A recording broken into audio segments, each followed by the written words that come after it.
Hello, this is Joe Trahan, welcoming you to the All Me podcast from the Taylor Hooten Foundation, whose mission is to enlighten the world to the truths about appearance and performance-enhancing substances. As the national leader on this subject, they communicate their educational messages through various methods, including this podcast. Thank you for listening and enjoy the show.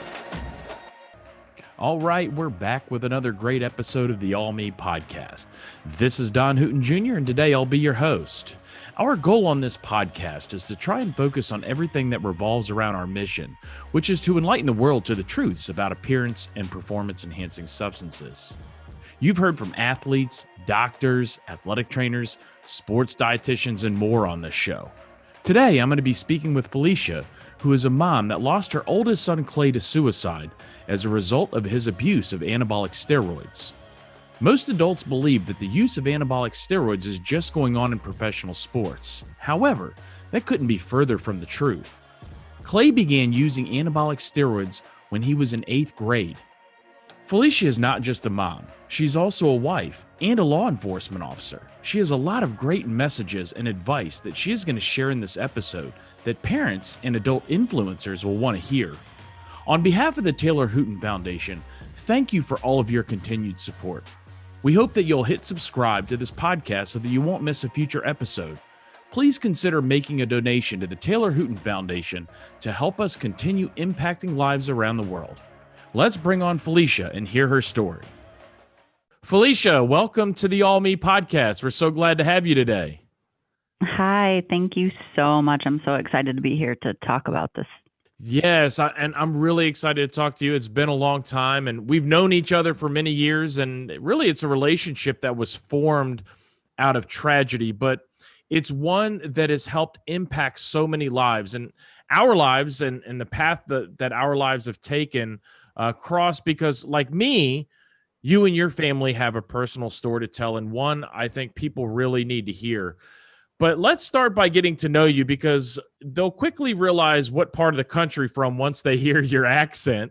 So why don't you tell us, kind of about you and your family and where you grew up? Thanks. That makes me laugh because my friend who lives in Memphis always says, man, you have such an accent. I'm like, what accent? The Wisconsin accent? It's so funny, right? It is so funny. When you live somewhere, you don't hear it. So, but anyway, yeah, Exactly. So I'm from Wisconsin and we live in Kenosha, actually, which has kind of been in the news lately. And I happen to be a police officer. My husband is as well, but this is where we're from. This is where we grew up, our family. So this is our little neck of the woods. We love Packers.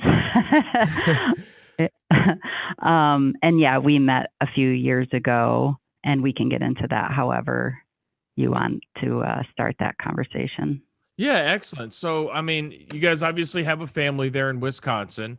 How many kids do you guys have? So we have 3 boys. Okay. Clay he would be 23, and Jake is 22, and Justin is 20.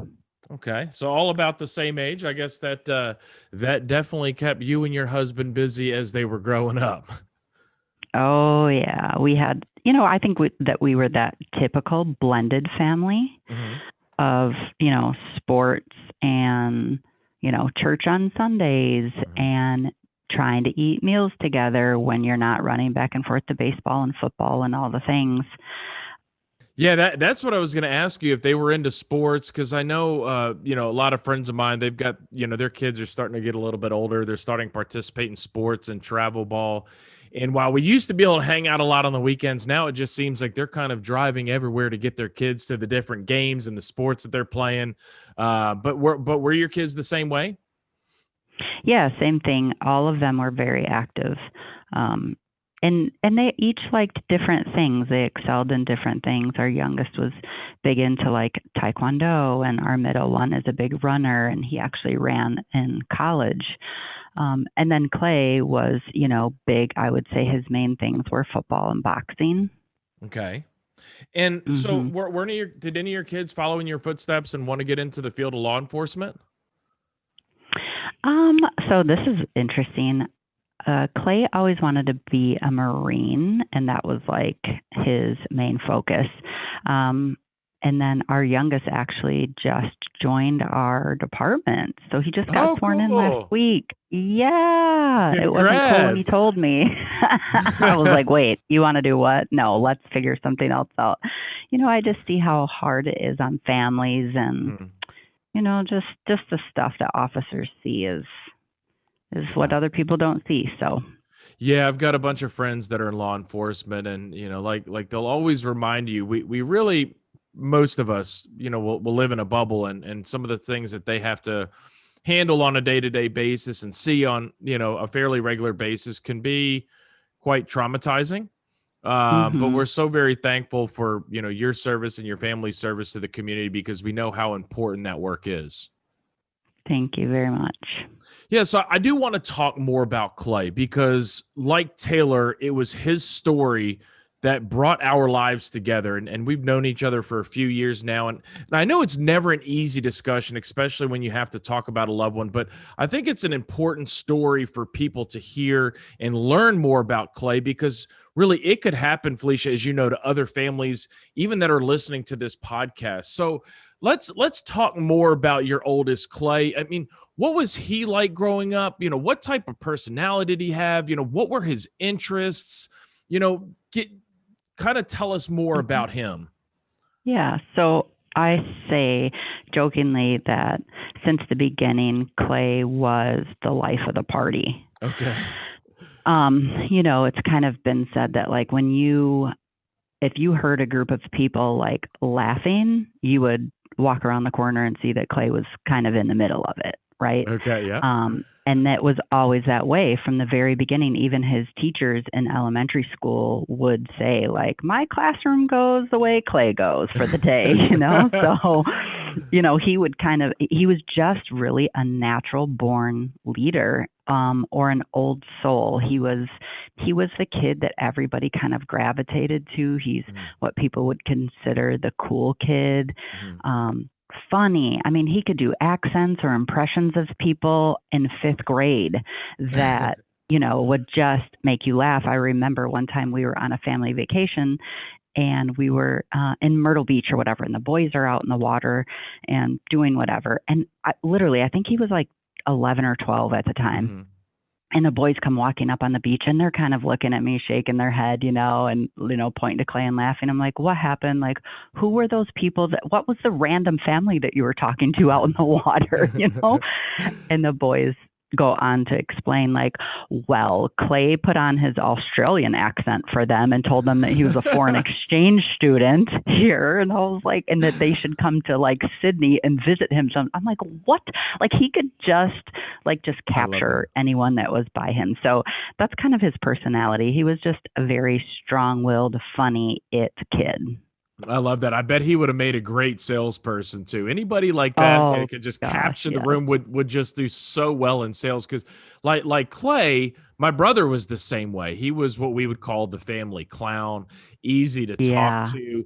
He was the kid his friends would always come to for, they needed to be, I guess, they needed somebody to talk to, just an ear for somebody to listen. But then Taylor was always there to kind of spin it around and put a positive spin on it and hope that, he could make them laugh. So they very, very much alike. Very similar. In fact, I just had a high school friend of his that I had never even met, but they went to a fairly large high school, and she messaged me and said, hey, I just want you to know that, Clay and I were friends, and in high school, we were waiting outside to go in to lift one day, and I was having a really hard time during that time, and told him basically that I was thinking of ending my life, and that Clay really helped me through those days. And I wish I would have told you this sooner, but I ended up graduating. I became a Marine, and she was really attributing what she was able to accomplish for Clay, helping her through that. So very, very similar of him and Taylor being able to help people and being the one that people went to.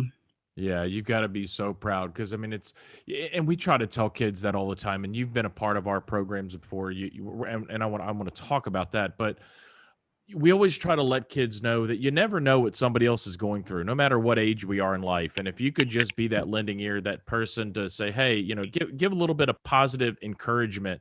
You never Yep. know what type of short-term or long-term impact that could make on a person. Yep. Absolutely. Absolutely. So you said Clay was into football and boxing. When did he start getting into football and boxing? Now I know boxing, that's a very, very tough sport. You can get into it at a very young age, although some people wait till they get a little bit older. But kind of tell us more about his sports background. Okay, so football he played all the way from Pee-wees. So I think they start when they're like 7 or I think 7. So he played all through school, middle school, high school with that. And then boxing, he started doing his 8th grade year. Okay. And this is what I would say kind of started him on the path so he's training and he's getting ready for what's called silver gloves, which is basically golden gloves for teens. And he's in the ring and he punches and he just punches wrong and he comes up and he breaks his hand.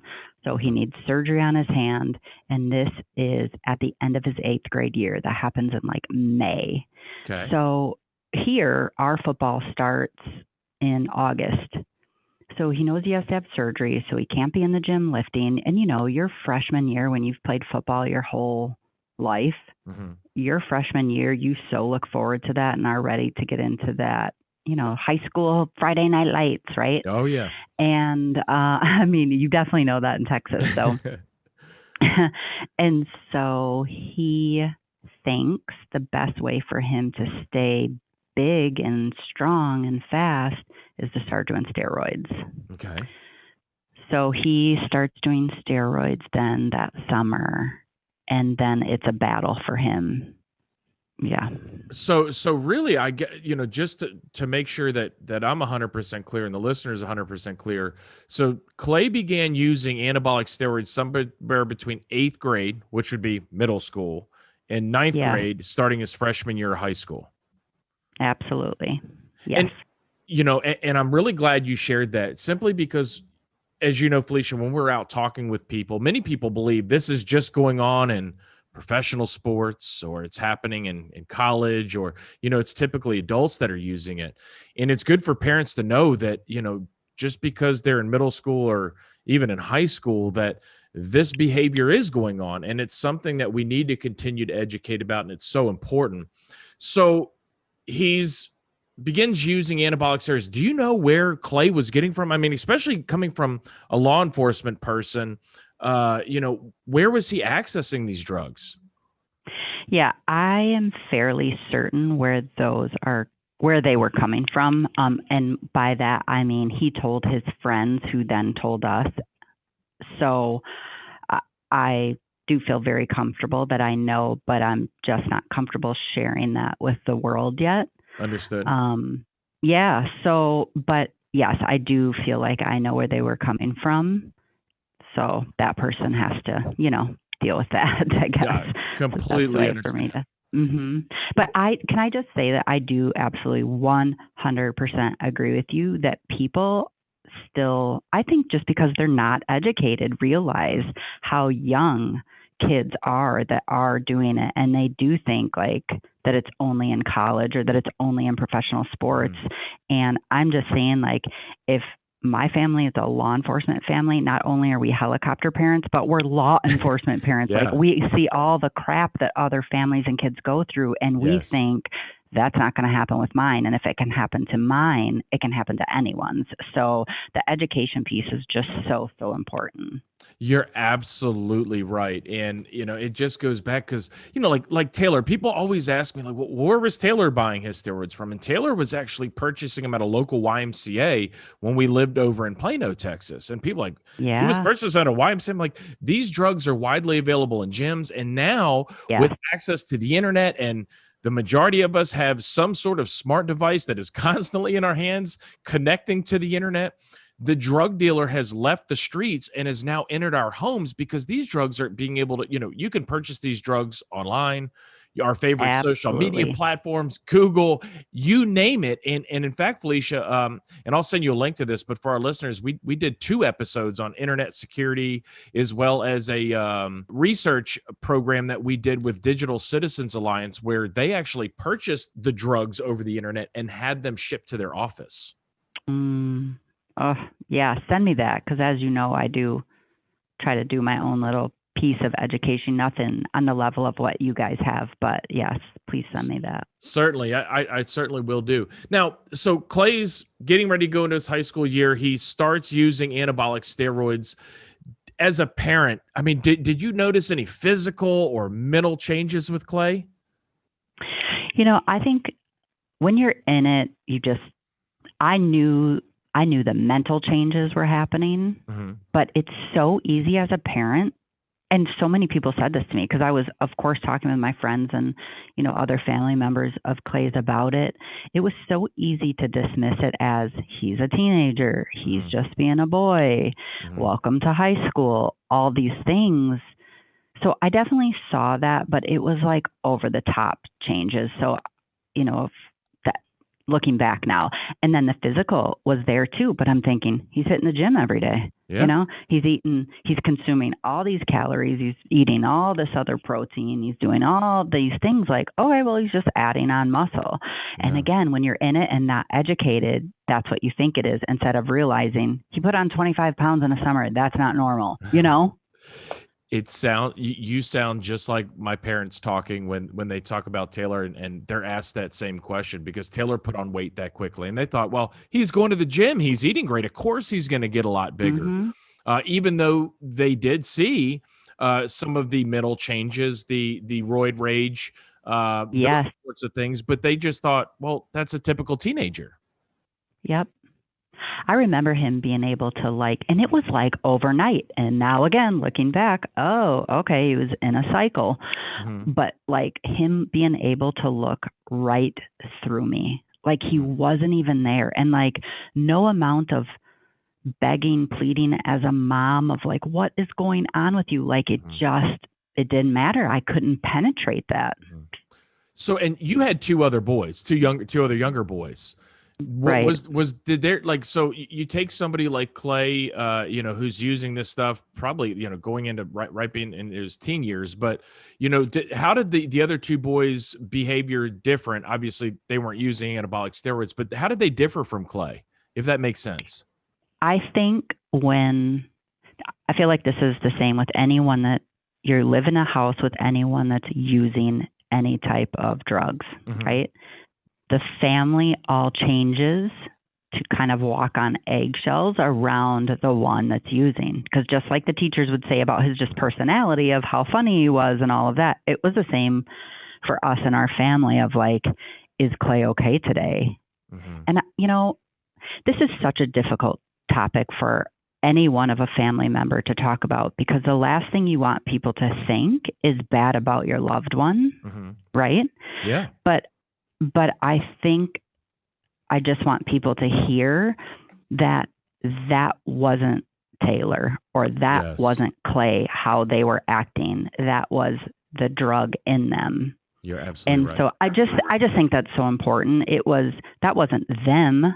That was the drug. So anyway, for whatever that's worth, that's important for people to know that. I completely agree, because I remember having fear, anxiety when, my family made the decision, we really need to share Taylor's story. This is a problem. This could be going on with other families. It's something we need to talk about, and what people were going to say or what people would think.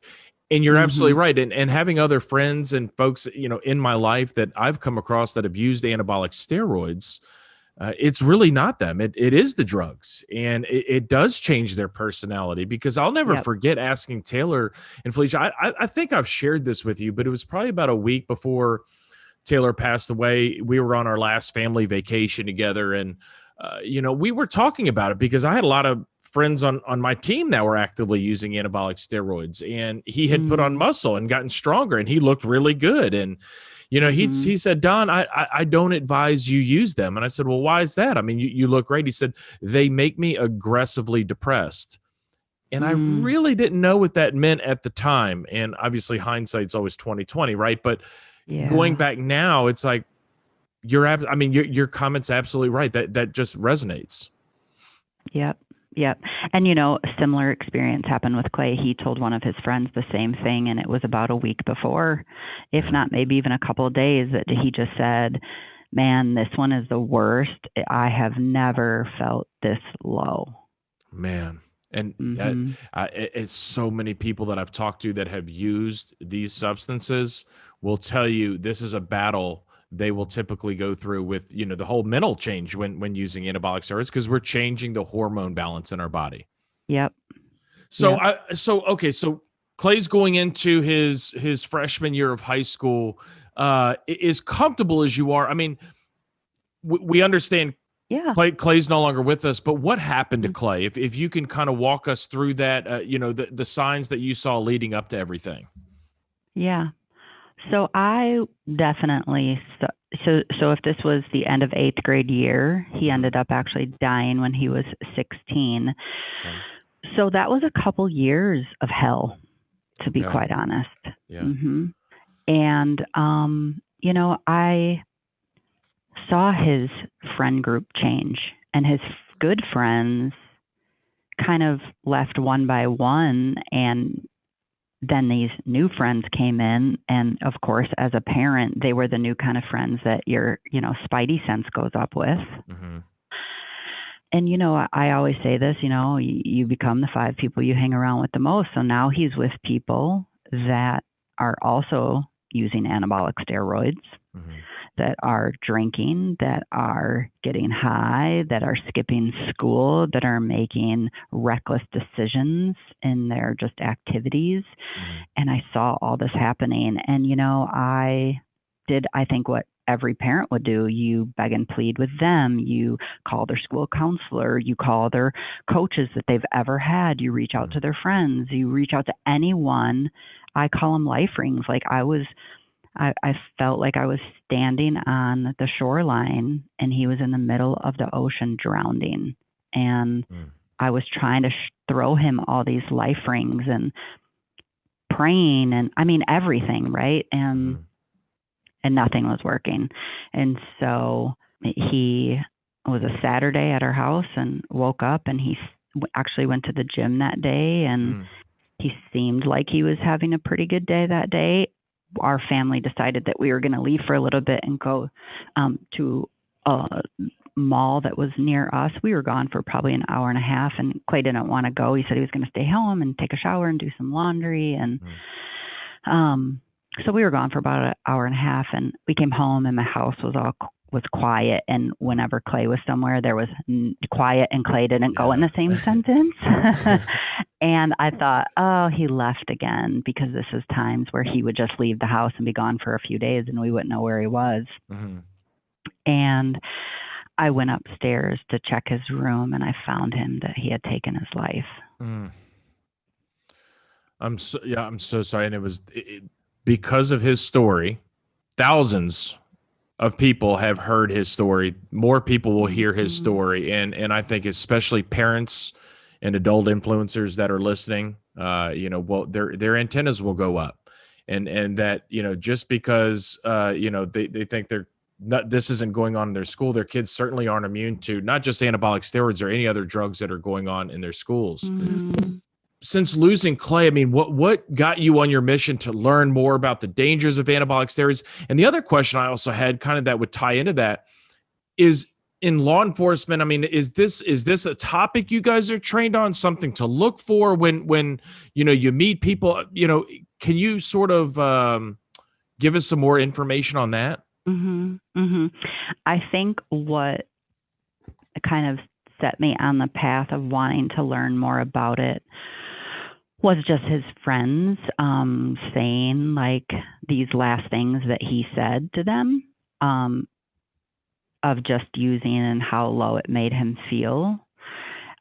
And I didn't know enough about it. And so, you lose a child, you search for any reason of why, right?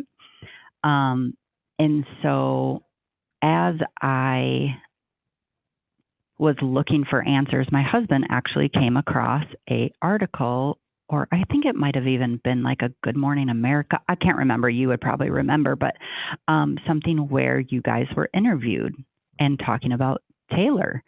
And he sent it to me and said, this might be something you might want to explore.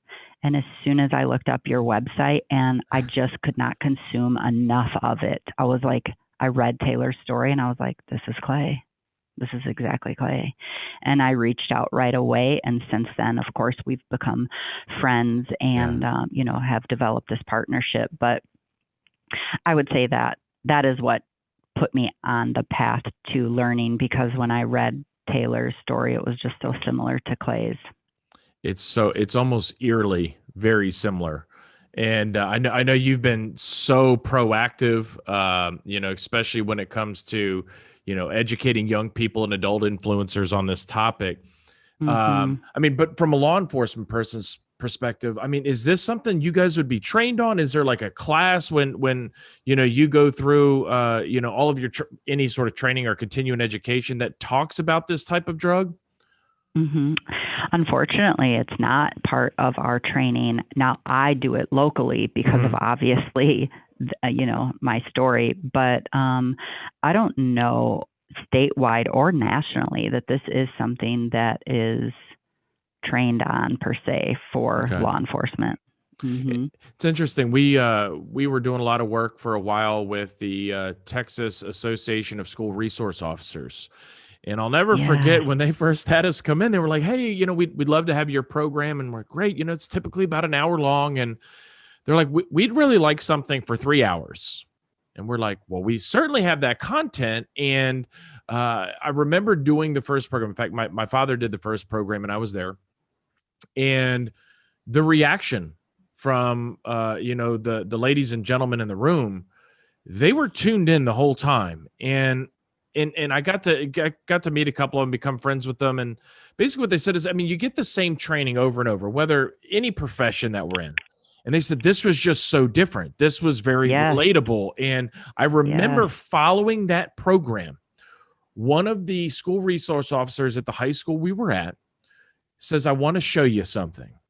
So he took us, and I believe this was summertime. The kids might have just been coming back to school. So it was kind of getting close to, school starting. And he said, I want to show you the bench press and squat and the student athletes weights. And he took me into the weight room and showed me all this stuff. And he's like, look at how they've skyrocketed over the summertime. And some of these kids have put on 30, 40 pounds. And he's like, I just now wonder, is some of that stuff going on here at our school that we need to look for? And I said, nobody's immune to this, as you know. That's right. Well, I'm glad to hear that you're out doing that. And I know one of the other things I wanted to talk with you about, especially to, kind of reminisce about the day that you and I had together, where we traveled around and did some programs, especially at Clay's High School. It was a very memorable day for me. And I've got an amazing picture of you addressing, thousands of kids is what it seemed like. It was just, tons of kids. What was that day like for you? Other than I know it was very, very cold.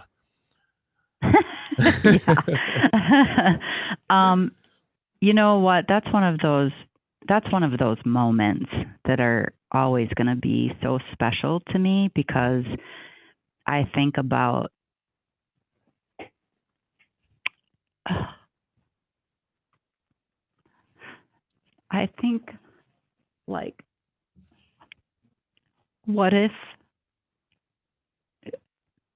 who's the Clay in that room? Mm-hmm. What if Clay could have heard that Taylor story? Unfortunately, that's what I think you should be in every single high school in America, every single one, every year, because there's always going to be a Clay sitting in there. And if he could have heard that, would it have changed things for him, And so for me, it was just so important, because some other mom, some other dad is sitting at home in Kenosha, in wherever, in Texas, in New York, wherever, and they're worried about their son, or they might not even, or their daughter. Let's not forget that. Mm-hmm.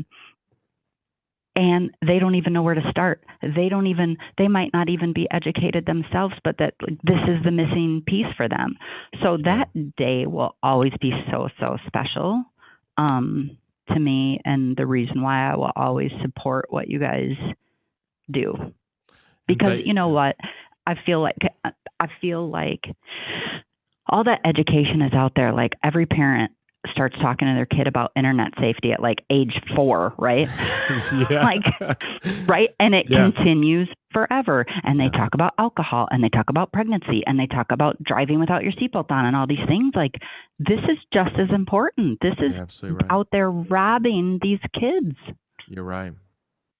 You're right. And I'll never forget that day. I'll never forget what I wore. I'll never forget, I believe we had somebody with us that was filming it because we stayed at the same hotel. I met this gentleman that first morning I got up. We were having breakfast together. We grabbed coffee, and then we met you at a gas station, and it was freezing. And you were everybody in the school knew you as soon as you came in. And it was so cool.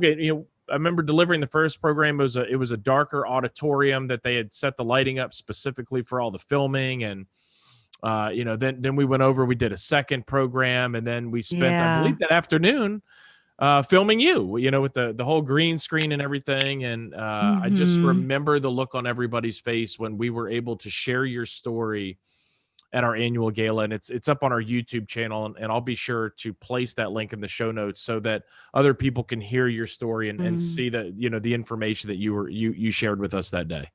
Yeah. I mean, that day too, and forever, I'll be forever grateful to, sponsors and people that contribute to your program. And I can't wait to where we can get back to do this together in person. But from a mom right now, what, if you could speak directly to all the moms that are out there, what would you say to them? I mean, should they be educated on anabolic steroids? I mean, what signs should they be looking for, if their kids are using these drugs? I mean, speak directly to the moms. Yeah.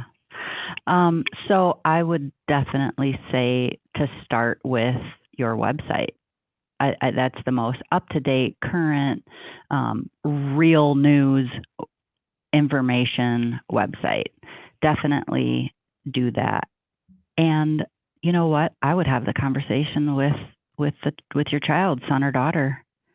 Are you using, start there. And like you guys talk about so much, like so many pediatricians aren't educated in this, but I would ask the pediatrician.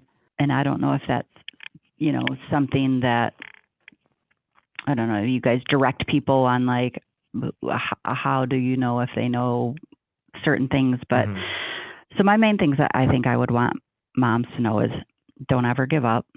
If you see something, don't listen to the people around you saying like it's just a teenage thing. Okay, maybe it is, but explore it until you find out that everything else is off the table and they're just a teenager. Like, awesome. Right. That's best case scenario. You can deal with that, right? Yeah. I'm taking your keys this weekend. All right.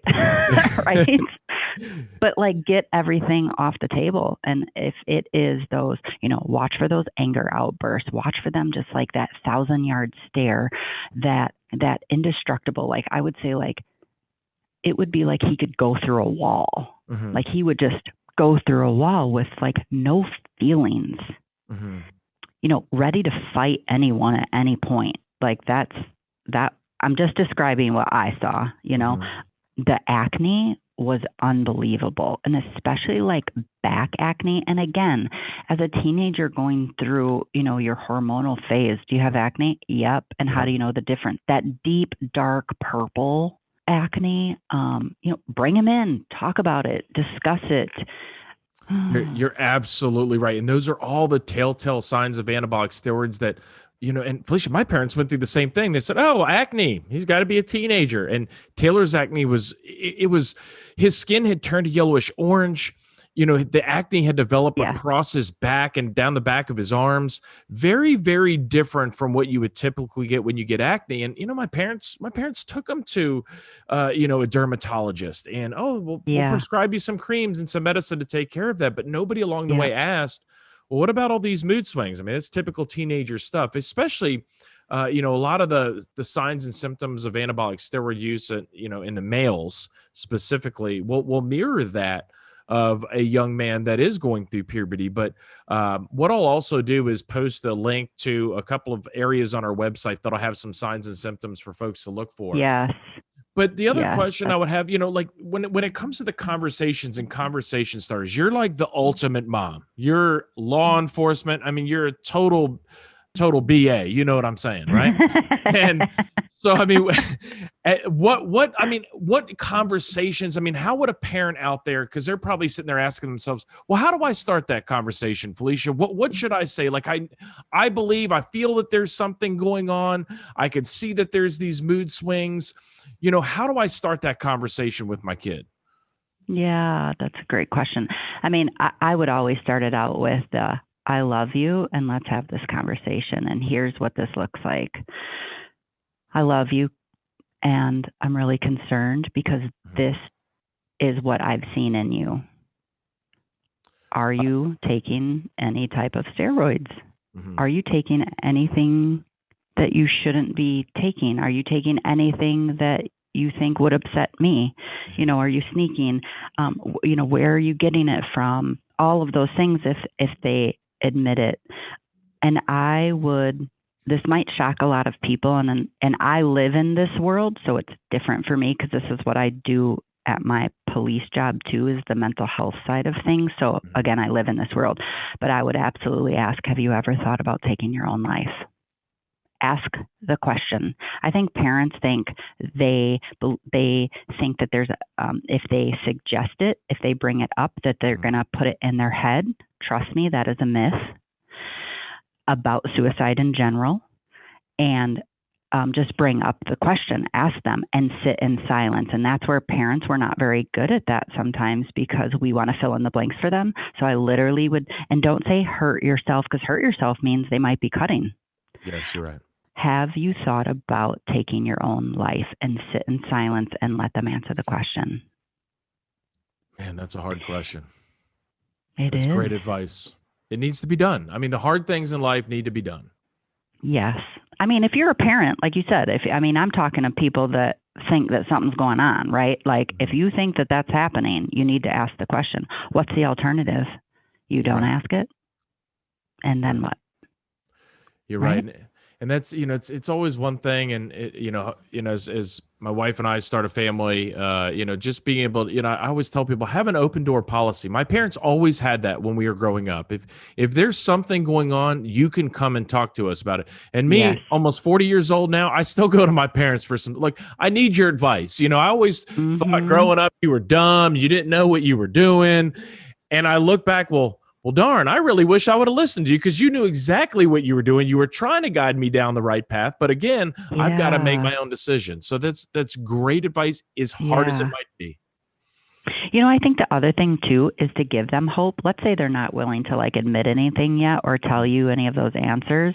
I think you give them hope. Like, hey, if this is something that you're struggling with right now and you're just not willing to share that with me, I just want to let you know that there is hope out there in this form, X, Y, and Z, right? Yeah. That we can get you to somebody that can help get you off of it, that can help stop. If you start naming things in them that you're seeing, like the mood swings, the whatever, the acne, the kid knows, right? And if he sees that he's going to just be able to get help through it. Listen, the punishing part of it, that's a totally different topic. Like, you need your kid to get clean and healthy. Let's not worry about taking, his weekend away from him and all that. You need him to get clean. So you're absolutely right. I mean, you've provided such great advice, and I'm so glad, you've been able to share this story, because I know it's going to be very important for people to hear, because let's face it, I mean, you are a real life superhero. I mean, you do it all. I mean, you take care of your kids, you take care of our communities, and we're so thankful for everything that you've shared with us here on this podcast. But Felicia, I have specifically prepared some curveball questions for you. Okay. And these are specifically put together for a mom. So I want to end this, having some fun. We do this on all of our podcasts. So the first question I had for you, is there a food that you think is really gross, but you made your kids eat it because it's good for them? This is so fun. I love this. Oh, gosh. Well, I would say that I thought broccoli was gross for a long time, but now that I've learned, like, it's really good for you, so now I eat it. But I would say broccoli probably. Okay. I love broccoli. In fact, my dog likes And Clay broccoli. would never eat that. He would sit at a table for 3 hours before he ate it. Figure out, you've got to eat this before you get up and go watch TV. I remember those conversations. It's funny how, as we get older, our palates change a little bit. Yeah. Okay. Here we go.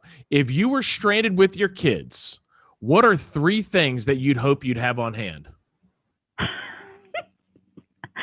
People are going to be like, you're actually not really that cool. Your mother instincts really aren't catchy. Because I would want fun stuff. I would want some sort of game to play, like, I don't know, a game. And gosh, that is hard. So I would say a football, all fun activities, because we're such an activity group. Keep a kayak. Busy. Yeah. You could use that in the snow too. And music, because we all love music. Yes, those are great things to have. Keeps everybody busy until somebody comes to your rescue. We might starve, but we'll have fun. Exactly. You're going to starve with a smile on your face. That's right. All right. Final curveball question for you. What's the most ridiculous thing your parents ever did to embarrass you? Oh, gosh. This is terrible. This is actually terrible. So my parents were old school, and they caught me smoking cigarettes at a young age. Oh, no. And they made me eat cigarettes in my front yard in front of my friends. Oh. I bet that was the last time you ever had a cigarette. Could you imagine that today? I mean, oh, gosh. I'll never be able to unsee that in my head. I'm like, it's so terrible. I'm like, Mom, you should have been arrested. Like, you can't do that. What are you doing? It taught you a lesson, though. It sure did. How to embarrass your kids. Well, yeah, exactly. Well, Felicia, thank you for all that you do, for sharing Clay's story, for your service as a law enforcement officer to keep us safe in our communities, and just really appreciate you joining the All Me podcast. Thank you so much for everything that you guys do. I'm forever grateful for you continuing your education. Thank you so much. Well, that's it for today's show. Thanks for listening to the All Me podcast from the Taylor Hooten Foundation, a nonprofit organization leading a national campaign to enlighten people to the truths about appearance and performance-enhancing substances and inspiring people to live and compete without the use of these substances. Please be sure to subscribe to our podcast and tune in to our next episode.